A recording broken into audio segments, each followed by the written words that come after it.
When you choose to pick the life of a pastor over going to school and becoming an investor banker, you do it because you believe that your life has a purpose, that you're doing the divine work of connecting people to God. Op will make arguments about why religions are greedy institutions who just care about money, and that religious leaders care about their profit model. However, what matters in this debate is which side achieves better fulfillment for people and achieves better religious teaching for them.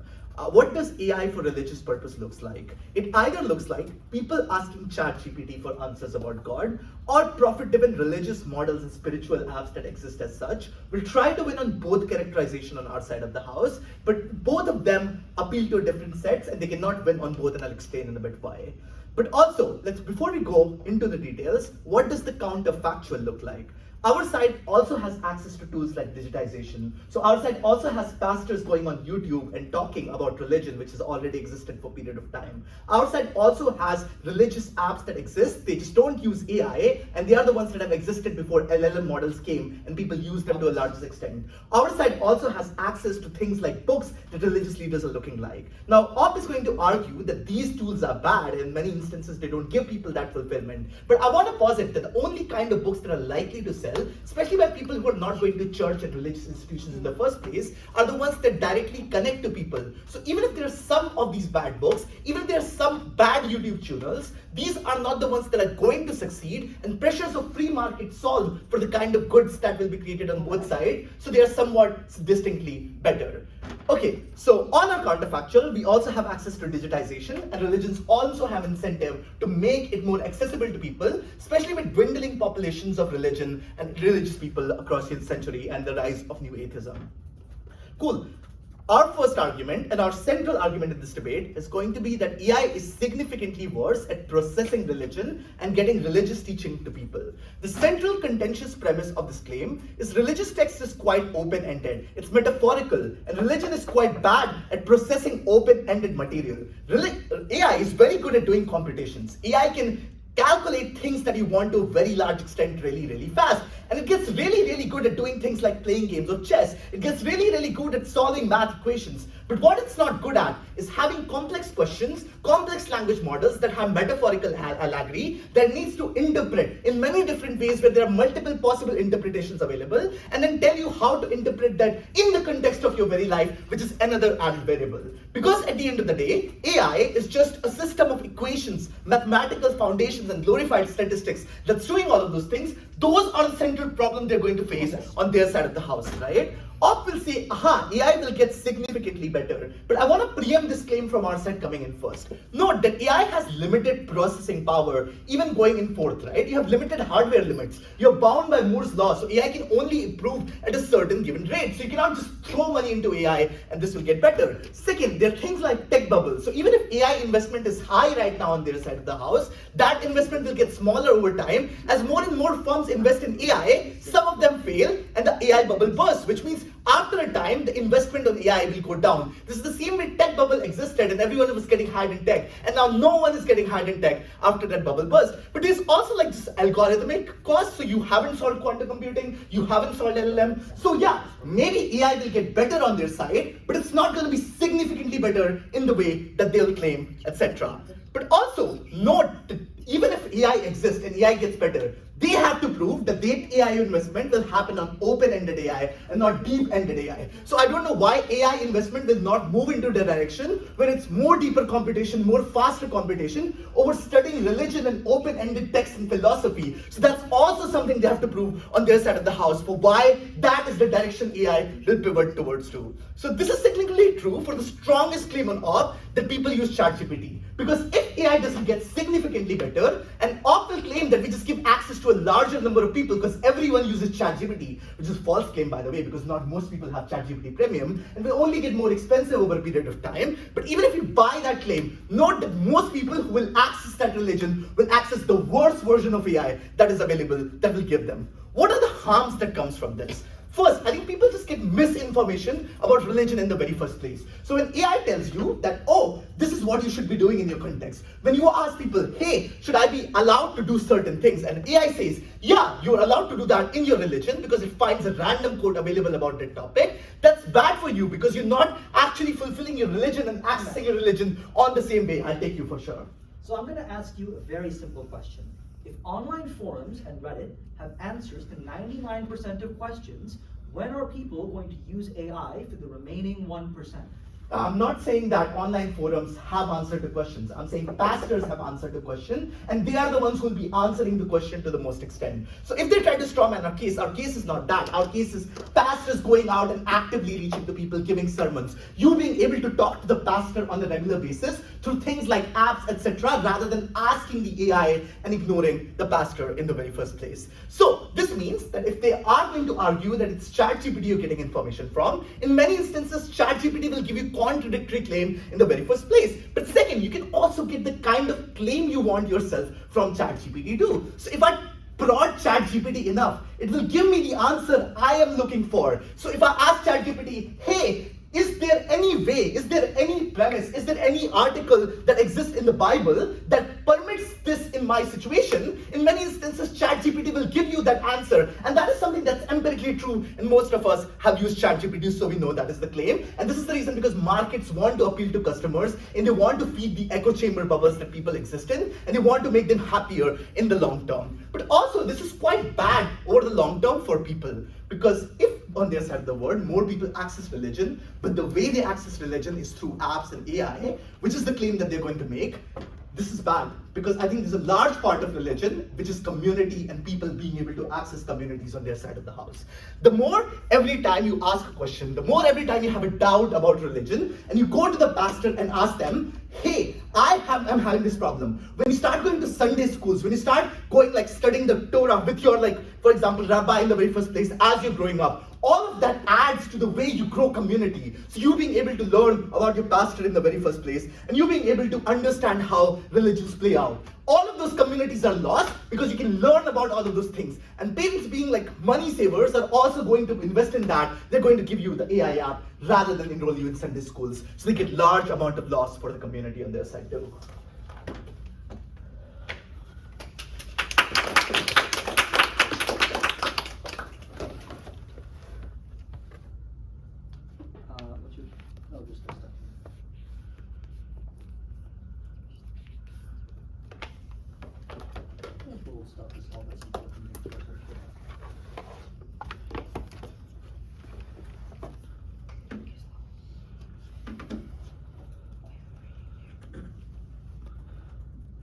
So you can type here.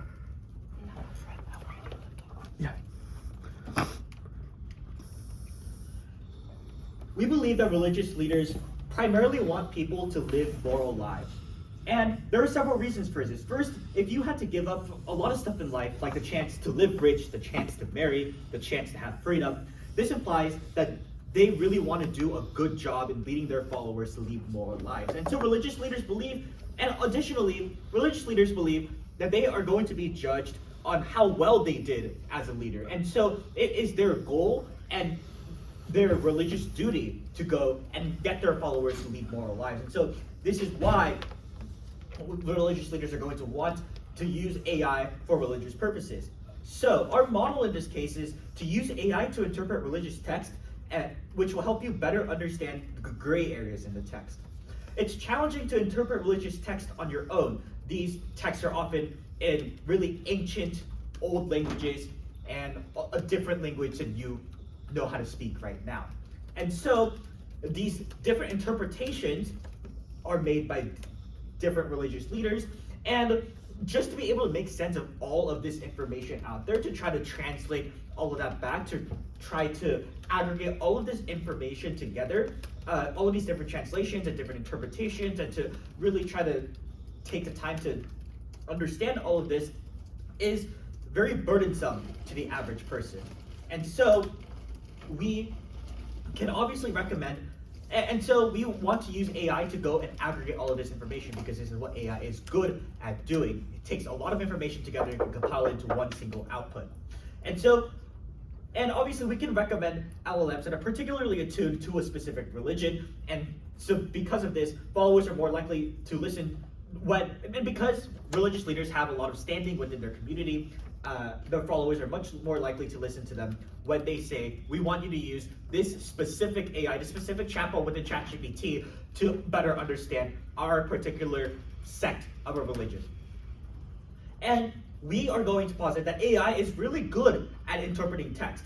In the status quo, it's extremely challenging to find good spiritual guidance.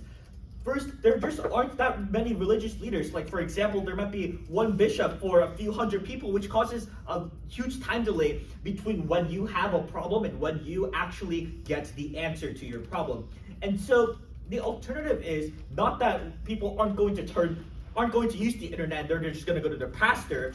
The alternative is that people are going to use Google instead. And so our burden is to show that AI provides better spiritual interpretations than Google.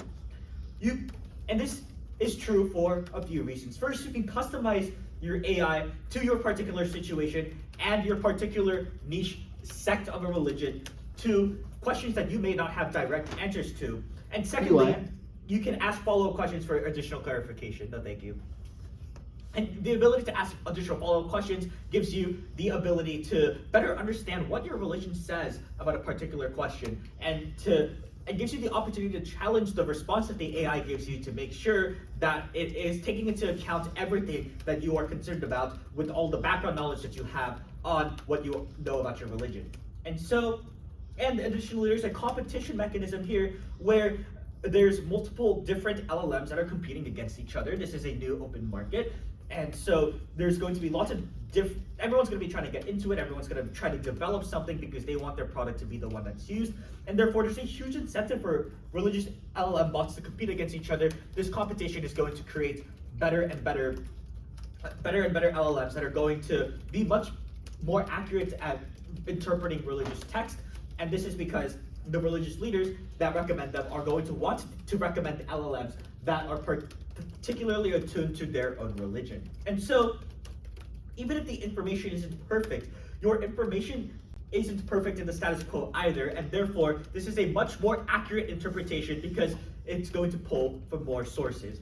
Why does this matter? First, you get spiritual clarity. Millions of people are going to find it incredibly challenging to balance the difficulties of modern life with the religious obligations that you have. And having access to something as good as a religious leader alleviates a lot of anxiety for the followers. And from the perspective of the religious leader, your followers are much more likely to live a more moral life because they can discover that they are committing sins, be able to repent for them. And this is all because now they're asking questions about about dilemmas that they're encountering in life that they otherwise wouldn't based on their once-a-week church attendance. And additionally, this alleviates administrative burden for religious leaders because clergy in general just have a lot of different burdens, things to attend to. But if AI can handle more mundane tasks, this frees up the clergy to focus on the difficult questions from their followers, the types of questions that AI would struggle to answer or might be giving ambiguous answers for. And these are the type of tasks that religious leaders really need to focus on if they're going to get as many of their followers as possible to live moral lives and to achieve the end goal of their religion. Now, so our burden here is that AI is going to provide a better and more accurate spiritual interpretation compared to search engines and forums, right? And again, even if the information isn't perfect, your information isn't perfect in the status quo, and this is a more accurate interpretation. Therefore, because we provide a better, if not perfect, understanding of religion, you should be voting for the op side.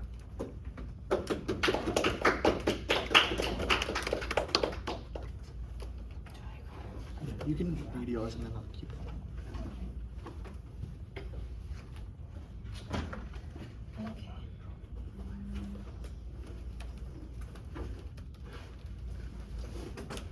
Okay, first thing that the op said is that religious leaders have a lot of responsibility and AI can help with that. I don't fully agree with that because AI can help with some stuff, especially some routine, but not really in a spiritual realm. Also, they said that AI helps you to interpret gray areas in the text. I'd say that AI wouldn't say anything new. It'll just combine all the stuff from the internet, all the information that is already there to exist. And I think that gray areas in the religious text is the most interesting part. So that's actually the thing that is there for us people who have our own intelligence to interpret in many other new ways.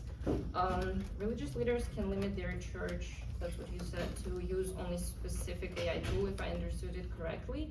I don't really understand how it will help, because AI is still so broad that even if you limit the tool that your congregation can use, it still doesn't protect the believers from other ways of thinking. Next claim is AI can help you to solve your own problems. Well, church is a community, any church is a community, so AI might, but usually doesn't know you better than your pastor or religious leader, especially if you go to church often and for a long time. So if you have some personal question, something that really bothers you mentally or spiritually, I don't think AI can help you better than your religious leader. Okay, wait, let me actually, I can bring up some other claims that you might not name. So I might say that AI makes it easy to access the religion, and I found this debatable because a lot of religious people are old, and AI isn't really accessible for them. It is much easier for them to come to a person and have an actual conversation than learn how to use this technology. Also, I might say that this might reduce the cost for religion, and again, it's just more accessible. I cannot also agree with that, because for a lot of helpful AI tools, you need to pay, you need to have a subscription, but it costs you nothing to go to your local church, especially if it's close to you, you don't have to pay for a commute, you can just walk there. I think it's pretty accessible. Yes? If I'm a Coptic Christian in Egypt or an Ahmadi Muslim in Pakistan, and my country is cracking down on members of my religious minority, am I really able to access spaces like churches, to access spaces like mosques? Okay, I think that's a good question, but I'm pretty sure that even if your religion is a minority, there are still like underground churches, underground religious institutions. Like you can always find your community. Yeah, it's more than possible. What else? Yeah, you can also argue that this makes you understand religion better and become more religious, which brings more people in the long term, and I completely disagree with this claim, because it really depends on how you ask first, and AI will generate the answer based on how you ask. But also AI has a huge capacity for information, so any new answer it generates just might destroy your worldview in a second. Okay. Any other questions? Okay, sorry, I can't talk non-stop like Omish, but what else? Another claim you said that there are not enough bishops. I think this claim is just completely false. There are more than enough religions, denominations of a specific religion, and many religious leaders within these denominations. So that's just completely false, even statistically. Another claim says clergy can focus on the difficult questions. So we'll say that the questions that people are likely to ask are difficult questions.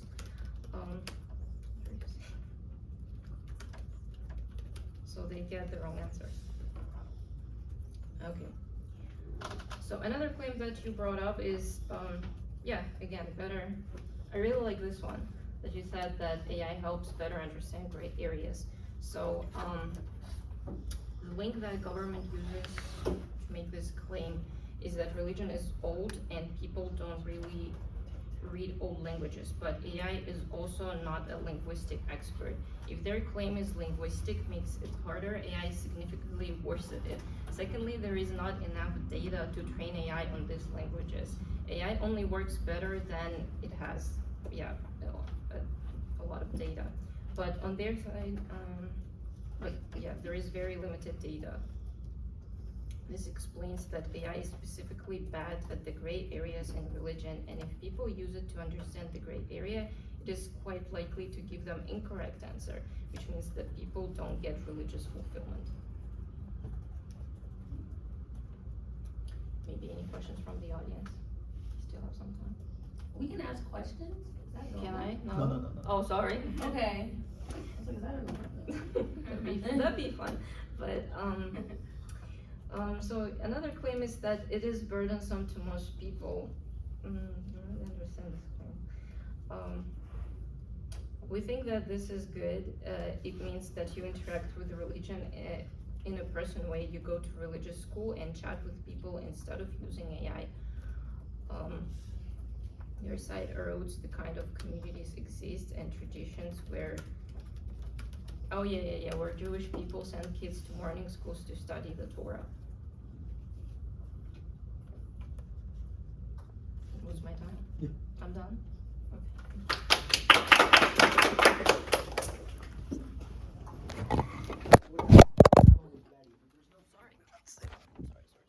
I prefer non-verbal POIs, as you know. Oh, Ash? Yeah. Cool. I prefer non-verbal POIs, as you know. I'll begin momentarily. Is it set up? Yeah. Are you sure about that? Cool. I want to be very clear what WorldGov is defending. Because when people have access to their pastor, to their bishop, to their trusted religious leader, when that person is not busy and is free to answer your query, you're going to ask that person because of all of the reasons that Omesh says. You trust them, you respect them, you look up to them in your community. Critically then, people ask artificial intelligence when they do not have access to these resources. And there's a number of reasons why this is likely for a very large group of people. First, if you're a member of a religious minority, like a Coptic Christian from Egypt or an Ahmadi Muslim from Pakistan, which often has a lack of information due to domestic crackdowns on sermons by an ethno-nationalist religious majority. And here DPM says people can go to underground churches, but that often requires, these churches are often raided and they're often unsafe spaces for you to access. Second, Omesh says you can access forums, but forums online often have a lack of discussion. Omesh conceives that religion is in decline globally, which means that a lot of younger people who know technology often don't go to Reddit and discuss things on religious forums because many of them often aren't religious, which means you often have a lack of information that exists. Critically, that means the comparative in the round is not between artificial intelligence and going to your pastor, but between going to AI and just going off your gut instinct. And here Gov says, AI will reinforce your belief. I'm going to flip this. If AI reinforces your belief, this is a tremendously good thing for millions of religious people. Because here's the thing. When you have an artificial intelligence bot that you trust, that you respect, that you think is an intelligent actor, aggregating together information and telling you that your view is correct, you feel like a moral person. You feel like a just person. You feel like your conception of morality and your conception of your faith is correct. And I want to weigh this over what Omesh says, because even if it actually isn't correct, that's fine. Morality is something incredibly subjective and personal, and down largely to our own personal interpretation. For example, I might find it immoral to eat meat. I might find it moral to not eat meat. I might find it moral to go to church. I might find it immoral not to go to church. But this is an incredibly subjective task. Insofar as millions of people who use artificial intelligence feel like they're being more moral actors and feel as though they have a better understanding or better conception of their faith, that is an immediate positive impact we're able to claim for a significant amount of people who otherwise do not have access to any degree of religious or spiritual clarity. And I want to be clear here. Gov agrees that the most important clash in the round is spiritual clarity, but here we disagree with them. So, their claim is that religious leaders feel a strong and proximate obligation to advance the truthful conception of the religion. So, for example, if I'm a Christian, if I'm a Catholic religious leader like the Pope or a senior Archbishop, I feel a strong religious obligation to promote the correct version of what I'm saying, and thus individuals should go to religious people to get this type of expertise and this type of advice. And here I want to preempt this claim by explaining why AI is able to do this well. Two reasons here.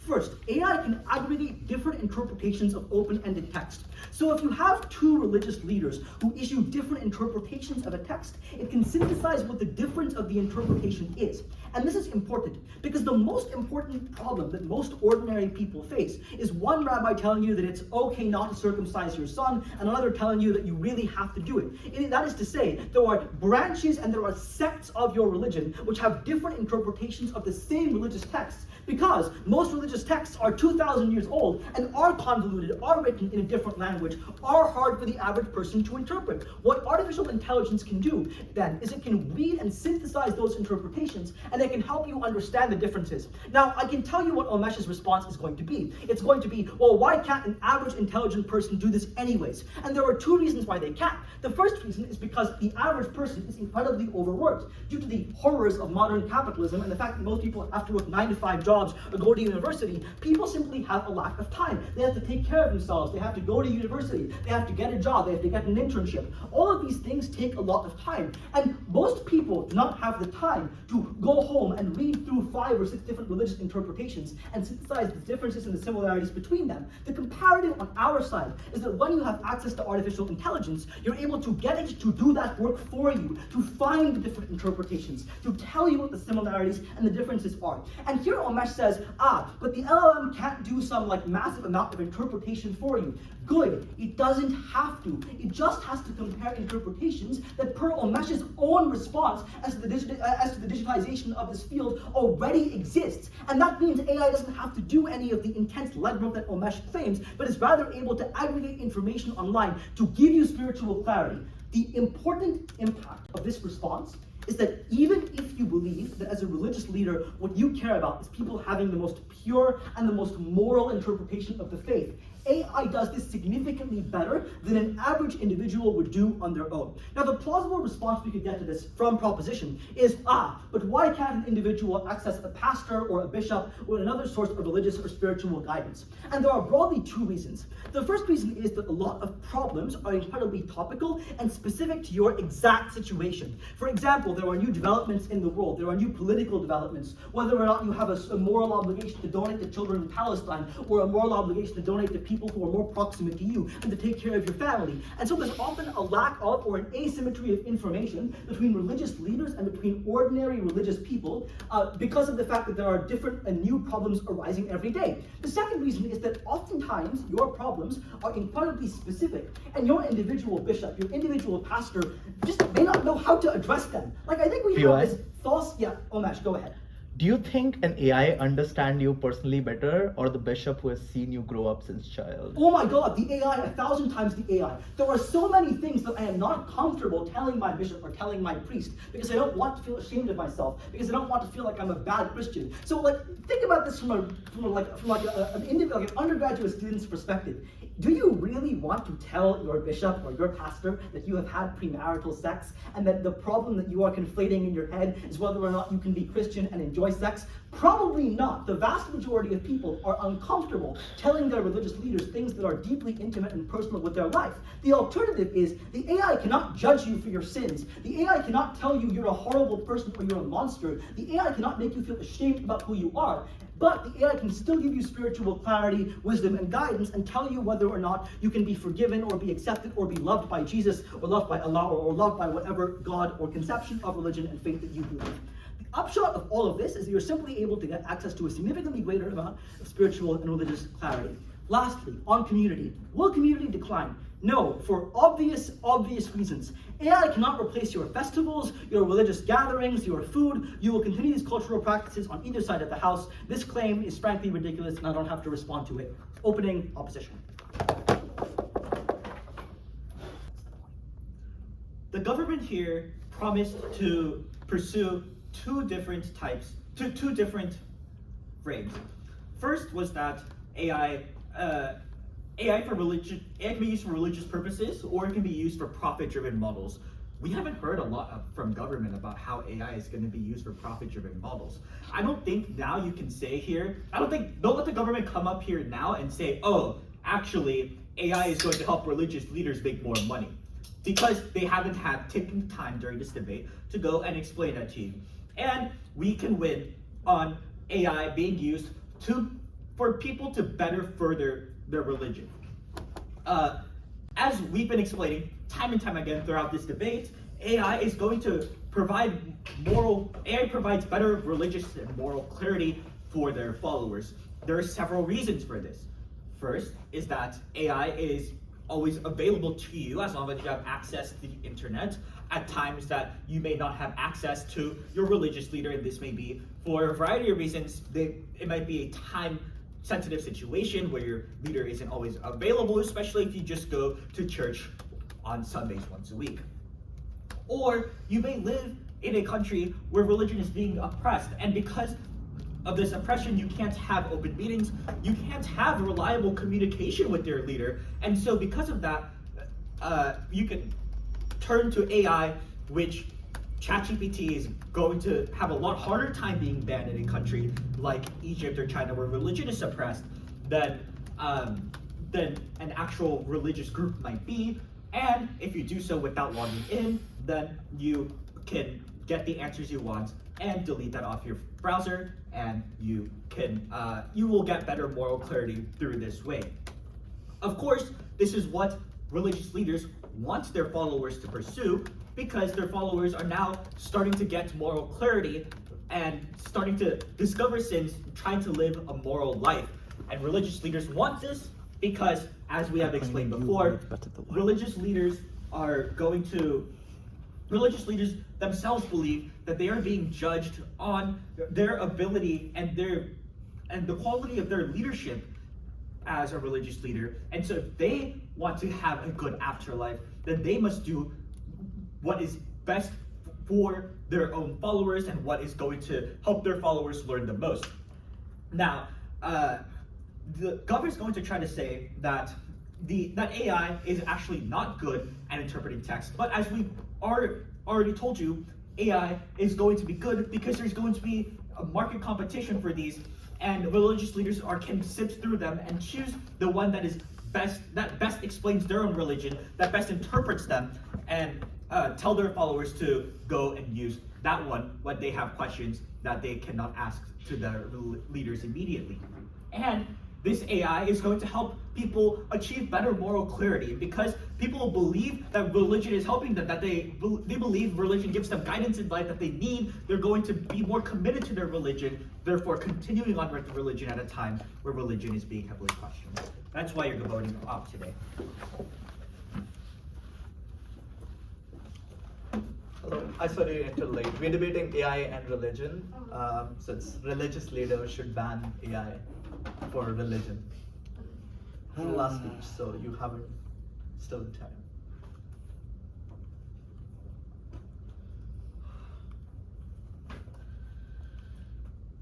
If I'm a pastor, I care about 100 people's lives being saved and them not burning in hell, than 1 million people being happy and then burning in wildfire. That's what their side does. It condemns everyone to an imperfect life where they don't think they need to ask for forgiveness from pastor because what they're doing is right, and so they end up in hell. Or at least that's what you as a religious leader believe in, and that's why you're the one who doesn't find this a useful thing. I'll just quickly take down the last 3 things that come out of the second speech. First is religious minority crackdown. If it's such an authoritative state, I don't know why those AI apps exist there, why they don't get banned in any reasonable extent. So that plus the underground claim is enough to symmetrize this to a larger extent.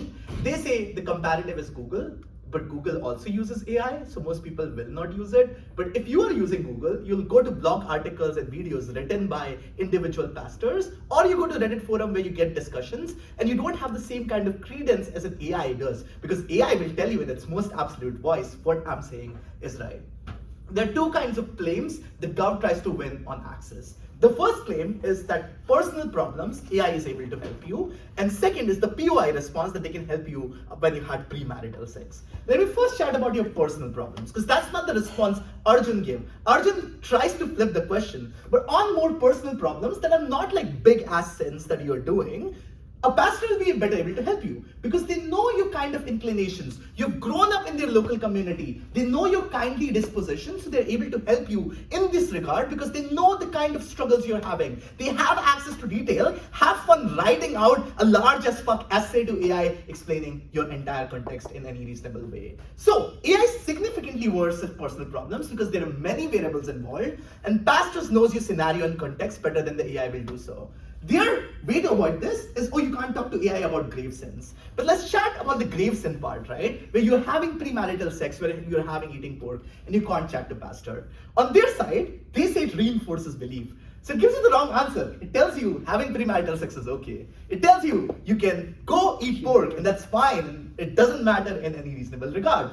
If you're a pastor who literally gave up all career choices to become a leader, to move up the ladder in a religion, because you believed your entire purpose was guiding people to God and getting them to forgiveness. On their side, when I eat meat and I don't ask for forgiveness, because I think my religion allows it, what happens? You feel that all of these people are burning in hell. And you're the one who doomed them. Because when you could have banned AI, you chose not to ban AI, and that has led to all of these people falling on the path of being damned. So on their side, this happens. But if you don't believe it fully, right? Say you're like unsure. You eat meat because ChatGPT told you to eat pork. Then you feel scared, and then you go to your pastor, and your pastor tells you were not supposed to eat it. And then you feel like entirely guilty. And yeah, maybe Christianity helps you, but other religions don't. So have fun. Okay, finally, last argument you don't respond to. Lots of community goes away. They say it's always available to you. But this is the reason why you feel that you don't need to be involved in community, because it can always answer your question. Because there's limited availability from pastor. Some people access religions, but they access it amazingly. They form communities, they go to schools, they form and have access, and they get out of the loneliness crisis. On their side, the culture and tradition about going to Sunday school goes away, which means most people struggle the entirety of life, making friends, having communities, feeling they belong. So even if on both sides people leave religion, on our side they access the communities, they get out of religion, which is still good, meaning on their side of the house, the communities also don't keep people within the religion, and therefore people don't stay in the religion because they don't have friends within the religion. What do you propose? Okay. I need to do this. I feel like it's mixing it instead of cutting.